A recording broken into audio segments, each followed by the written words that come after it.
AP cabinet సమావేశం ఉదయం జరగనుంది. సీఎం చంద్రబాబు అధ్యక్షతన జరగనున్న ఈ సమావేశంలో పలు కీలక అంశాలపై చర్చించనున్నారు. కేబినెట్లో కొత్త మద్యం పాలసీకి మంత్రివర్గం ఆమోదముద్ర వేయనుంది. వచ్చే నెల 1వ తేదీ నుంచి రాష్టంలో కొత్త ఎక్సైజ్ పాలసీ అమలుపై చర్చించనున్నట్లు తెలుస్తోంది. మద్యం పాలసీపై తమ ప్రతిపాదనలను కేబినెట్ ముందు మంత్రివర్గ ఉపసంఘం ఉంచనుంది. ఉపసంఘం ప్రతిపాదనలపై కేబినెట్లో చర్చించి ఆమోదం తెలపనుంది. విజయవాడ సహా పలు ప్రాంతాల్లో ఏర్పడ్డ వరద నష్టంపైన సమావేశంలో చర్చించనున్నారు. వరద సహాయం, పంట నష్టంకు ఇచ్చే పరిహారంపై కేంద్రం నుంచి అందే సహాయంపైన కేబినెట్లో చర్చించనున్నారు. ఈ నెల 20వ తారీఖుతో కూటమి ప్రభుత్వం ఏర్పడి 100 రోజులు కానుండటంతో ఈ అంశంపై మంత్రివర్గ సమావేశంలో ప్రస్తావనకు రానుంది.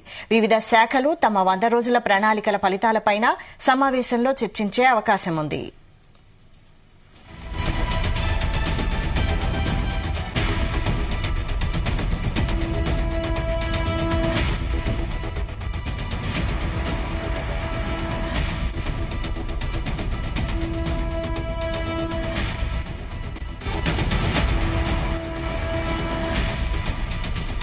ఇదే అంశంపై ఫుల్ డీటెయిల్స్ మా ప్రతినిధి నాగేశ్వరరావు అందిస్తారు. నాగేశ్వరరావు. Vaishali, good morning. ఆంధ్రప్రదేశ్ రాష్ట్రంలో ఎట్టికేలకు ఎప్పుడా అని ఎదురు చూస్తున్న మద్యం బాబులకు సంబంధించి మద్యం పాలసీ ఖరారైనట్లు కూడా నిన్న ఆ మంత్రివర్గ ఉపసంఘం మీడియా ముందుకు వచ్చి తెలిపారు. అయితే ముఖ్యంగా ఏదైతే మద్యం పాలసీ గురించి కూడా ఎన్డీఏ ప్రభుత్వం అధికారంలోకి వచ్చిన రోజు నుంచి కూడా మద్యం పాలసీ గురించి పెద్ద ఎత్తున చర్చలు జరుగుతున్న పరిస్థితి అయితే ఉంది. ఏదైతే టీడీపీ గవర్నమెంట్ ఎన్డీఏ కూటమి అధికారంలోకి వచ్చిన తర్వాత మొట్టమొదటిసారిగా కూడా మద్యం పాలసీని సవరిస్తామని, గతంలో ఉన్న మద్యం పాలసీని మరలా తీసుకొస్తామంటూ కూడా ఎన్డీఏ కూటమి నేతలు హామీ ఇచ్చిన పరిస్థితి అయితే ఉంది. ముఖ్యంగా పవన్ కళ్యాణ్ ఏ సమావేశాల్లో పాల్గొన్నా గానీ తాము అధికారంలోకి వచ్చిన తర్వాత మద్యం పాలసీపై ఖచ్చితంగా సమీక్ష నిర్వహిస్తామని, గతంలో ఎవరైతే మద్యం తాగుతున్న ప్రియులకి అధిక రేట్లు వేసి ఆ వైసీపీ ప్రభుత్వం అమ్ముతుందో దాన్ని పూర్తిగా ఖండిస్తున్నామని తెలిపారు. అలాగే తాము అధికారంలోకి రాగానే మద్యం ధరలను భారీగా తగ్గిస్తామని హామీ ఇచ్చిన పరిస్థితి అయితే ఉంది. ఎట్టికేలకు చంద్రబాబు నాయుడు, లోకేష్, పవన్ కళ్యాణ్ ఇచ్చిన హామీ మేరకు మద్యం పాలసీని అయితే అధికారులు సమీక్ష నిర్వహించి భారీగా తగ్గించినట్లు తెలుస్తా ఉంది. దీనికి సంబంధించి ఏదైతే 2019 కంటే ముందున్న విధానాన్ని మరలా అవలంబించే విధంగా నిర్ణయం తీసుకున్నట్లు కూడా మద్యం సబ్ కమిటీ సమావేశం ఏర్పాటు చేసిన నేపథ్యంలో వారు మీడియా ముందుకు వచ్చి తెలిపిన పరిస్థితి అయితే ఉంది. ముఖ్యంగా ఏదైతే ఎక్సైజ్ శాఖ మంత్రి కొల్లు రవీంద్ర, అలాగే పౌర సరఫరాల శాఖ మంత్రి నాదెండ్ల మనోహర్, అలాగే ఆరోగ్య శాఖ మంత్రి సత్యకుమార్, ఇలా నలుగురితో కలిపి మద్యం సబ్ కమిటీ వేశారు. ఈ మద్యం సబ్ కమిటీ ఆధ్వర్యంలోనే ఆ మద్యానికి సంబంధించి పూర్తి పాలసీని కూడా ఖరారు చేసిన పరిస్థితి అయితే ఉంది. ముఖ్యంగా చూసుకుంటే ఆ మంత్రివర్గ ఉపసంఘం ప్రతిపాదనలు మొత్తం కూడా సీఎం ముందు ఉంచారు. నిన్న సీఎంతో సమీక్ష నిర్వహించారు.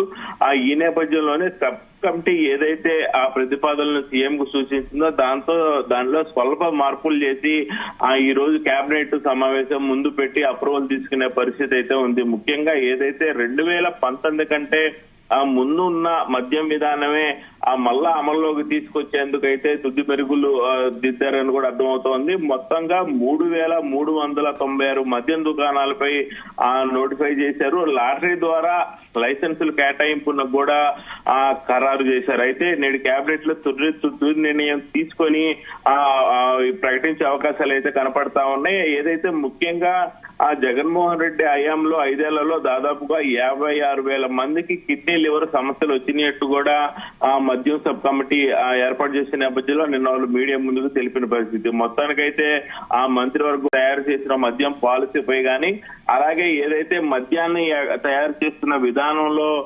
అధికంగా చెడు పదార్థాలు ఉన్నాయని, దానివల్ల దాదాపుగా 56,000 మందికి కిడ్నీ లివర్లు కూడా చెడిపోయినట్టు మీడియా ముందైతే ధ్వజొచ్చిన పరిస్థితి అయితే ఉంది. మొత్తానికైతే ఏదైతే 2019 కంటే ముందు ఉన్న మద్యం విధానాన్ని తిరిగి మరలా ప్రవేశపెడుతుంది ఆంధ్రప్రదేశ్ ప్రభుత్వం. మద్యం రిటైల్ వ్యాపారం మొత్తం కూడా ప్రైవేట్ కి అప్పగించనున్నారు. అలాగే త్వరలో తీసుకురాబోయే నూతన మద్యం విధానంలో 3,396 మద్యం దుకాణాలని నోటిఫై చేశారు. మొత్తానికైతే ఎన్నికల ప్రణాళికలో ఇచ్చిన హామీ మేరకు ముఖ్యంగా ఆంధ్రప్రదేశ్ ప్రభుత్వం తీసుకున్న ఒక కీలక నిర్ణయం అని చెప్పుకోవచ్చు. మద్యం విధానంలో గీత కార్మికుల కోసం దాదాపుగా 396 మద్యం దుకాణాలని కేటాయించనున్నట్లు కూడా తెలుస్తా ఉంది. దీనిపై నేడు కేబినెట్ సమావేశంలో కూడా కేబినెట్ నిర్ణయం తీసుకున్నది. ముఖ్యంగా ఏదైతే మద్యం షాపుల మీద 10% కళ్ళు గీత కార్మికులకి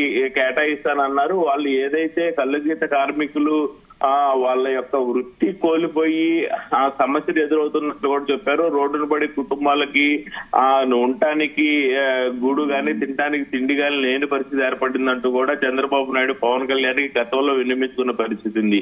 అయితే ఖచ్చితంగా కళ్ళు గీత కార్మికులకు కళ్ళే ప్రధాన జీవనోపాధి కాబట్టి తాము అధికారంలోకి వస్తే 10% కళ్ళు గీత కార్మికులకి షాపులు కేటాయిస్తున్న నేపథ్యంలో దాదాపుగా 396 మద్యం దుకాణాలను అయితే కళ్ళు గీత కార్మికులకు అయితే ఇవ్వనున్నారు. దీనిపై నేటి కేబినెట్ సమావేశంలో అయితే నోటిఫై కూడా చేయనున్నారు. ముఖ్యంగా ఏదైతే ఆంధ్రప్రదేశ్ ప్రభుత్వానికి సంబంధించి కూడా ఇచ్చిన హామీని నిలబెట్టుకునే విధంగా కూడా అడుగులు ముందుకేసే ఏర్పాట్లన్నీ కూడా పూర్తయినట్టు తెలుస్తున్నాయి. మరికొద్ది సేపట్లో జరగనున్న కేబినెట్ సమావేశంలో ఈ నిర్ణయం తీసుకున్నారు. ముఖ్యంగా ఏ రాష్ట్రంలోనైనా వ్యక్తినైనా సరే దేశంలో భారతదేశంలో గాని ఏ రాష్ట్రంలో వ్యక్తి అయినా సరే ఒక రుసుము చెల్లించి వీటి కోసం దరఖాస్తు చేసుకోవచ్చని, దరఖాస్తులు చేసిన వారిని లాటరీ ద్వారా తీసి వాళ్ళకి లైసెన్స్ కేటాయించనున్నట్లు కూడా మంత్రి ఉపసంఘం నిన్న తెలిపిన పరిస్థితి అయితే ఉంది. ముఖ్యంగా నూతన ఎక్స్చేంజ్ విధానం ఖరారు కోసం అయితే ఎక్సైజ్ శాఖ మంత్రి కొల్లు రవీంద్ర, నాదెండ్ల మనోహర్, కొండపల్లి శ్రీనివాసు, సత్యకుమార్ నలుగురు మంత్రులు కూడా ఒక ఉపసంఘంగా ఏర్పడ్డారు.